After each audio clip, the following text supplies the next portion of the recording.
Тяхната революция вече не е на прав път. Надявам се, че скоро голяма част от тях ще се разумят, ще разберат, че това не е в интереса на никой, че единственото решение е мирното решение. Това е нашето послание.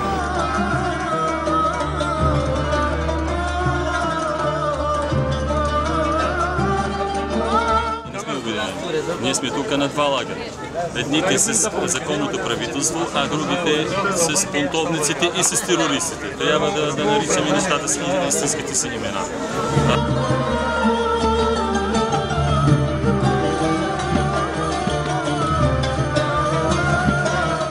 България иска мир!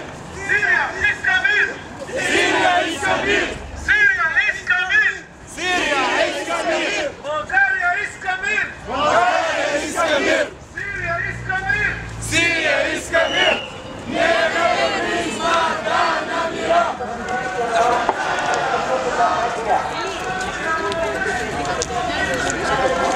نحن رجالنا بشار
империалистическа агресия и на международния тероризъм,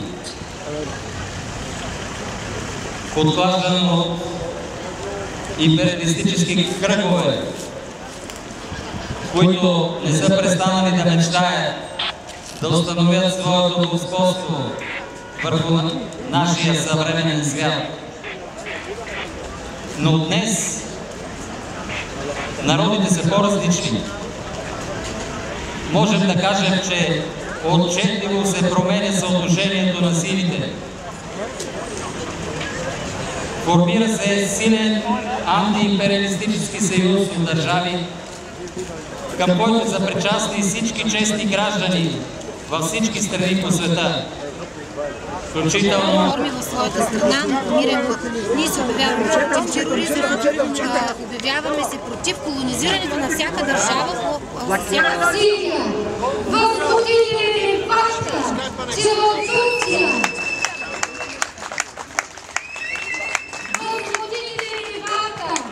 в Турция в специални лагери се отглеждат терористи, които се вкарват, за да нападат обикновените сирийски граждани, за да убиват невинни деца, жени и мъже.